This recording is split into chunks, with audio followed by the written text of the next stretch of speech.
ప్రపంచ కార్మికుల దినోత్సవము మేడే. ఏదైతే 140 సంవత్సరాల క్రితము ఆనాడు కార్మికులకు 18 గంటల పనిదినం ఉండే, ఆ 18 గంటల పనిదినాన్ని మరి 8 గంటల పనిదినం కావాలా, 8 గంటల విశ్రాంతి కావాలా, 8 గంటల రెస్ట్ కావాలని ఆనాడు కారల్ మార్క్స్, రిచ్ ఎంగెల్స్ మరి ఈ పెట్టుబడిదారికి వ్యతిరేకంగా ఆనాడు మరి పుస్తకాలు రాసి మరి దేశవ్యాప్తంగా మరి కెనడా కానీ, అమెరికా కానీ, బ్రిటన్ కానీ, మరి చికాగో నగరంలో వాడవాడన గల్లీ కరపత్రాలు వంచి అక్కడ ఉన్నటువంటి 5 లక్షల కార్మికులందరూ ఏకం చేసి మరి ఏ మార్కెట్ వద్ద పెద్ద మీటింగ్ జరిపారో ఆ మీటింగ్ జరిపితే అప్పుడు యజమానులు అందరూ కలిసి ఏదైతే ఈ మీటింగ్ని ఓర్వలేక కార్మికులందరూ మరి ఇంతగానం జనము సమీకరించారు. మరి ఈ కార్మికులు తలుచుకుంటే మరి ఈ ఫ్యాక్టరీలు ఏమి నడవాయని అందులో ఒక గుర్తు తెలవని వ్యక్తి బాంబు ద్వారా దాడి చేయడం జరిగింది. ఆ బాంబు వేయడం వలన దాదాపు 7 పోలీసులు చచ్చిపోయినారు, సాధారణంగా ఉన్నటువంటి 2 కార్మికులు చచ్చిపోయినారు. మరి అప్పుడు ఆ పోలీసు ముక్కలు ఏదైతే ఏప్రిల్ 26, 1886 రానే వచ్చింది. ఆయన అప్పటికి కూడా ఏదైతే ఈ కార్మికుల మీద అకారణంగా దాదాపుగా ఒక 6 కార్మికుల మీద మరి చట్టం పెట్టి వాళ్ళని జైలు వేయడం జరిగింది. జైలు వేసిన తర్వాత అక్కడ ఉన్న కార్మికులకు 4గురికేమో ఉరిశిక్ష వేసిండ్రు.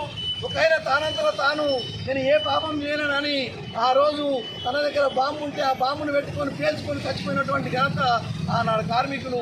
ఇంకో సాధారణ జైలు శిక్ష విధిస్తూ వీళ్ళందరినీ విడిపించడం వలన ఆ రోజు నుంచి దేశవ్యాప్తంగా కూడా మరి మేడే ఆ కార్మికుల స్ఫూర్తితోటి మరి అందులో ఒక కార్మికుడు చనిపోయినటువంటి కార్మికుడు కూడా ఏం చేసిందంటే తన కాకి చుక్కని తడిపి ఈ రోజు నుంచి మేడే అని ఆ కాకి చుక్కని ఎర్ర రంగుతో తడిపి ఇలా ఎత్తినటువంటి ఘనత ఆ మేడే కార్మికుల్ని.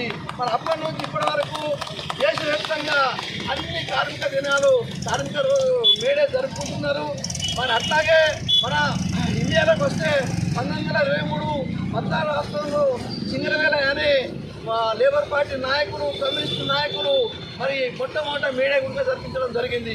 అంతకంటే మొదలు పశ్చిమ బెంగాల్లో 1962లో కూడా సాధారణంగా సమ్మె చేసింది. కానీ ఇంత ఉధృతంగా చేసి మరి చేసినటువంటి అది అమల్లోకి రాలేదు.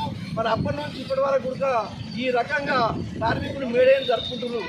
ఏదైతే కేంద్ర రాష్ట్ర ప్రభుత్వాలు ఇచ్చినటువంటి హామీలను నెరవేర్చకపోతే ఈ కార్మికుల మనకు శాంతి ఉండదని నేను తెలియజేసుకుంటూ, అయ్యా నరేంద్ర మోడీ గారు నేను ఇప్పుడు ఒకటే అడుగుతున్నా, ఇలా 29 కార్మిక చట్టాలను తీసుకొచ్చి 4 లేబర్ కోడ్లు వేసి మీరు ఇలా సంఘం పెట్టుకునే హక్కు లేదు, మరి ఏదైనా 12 గంటల పరిశీలన కావాలని మీరు ఇలా చేస్తున్నారు.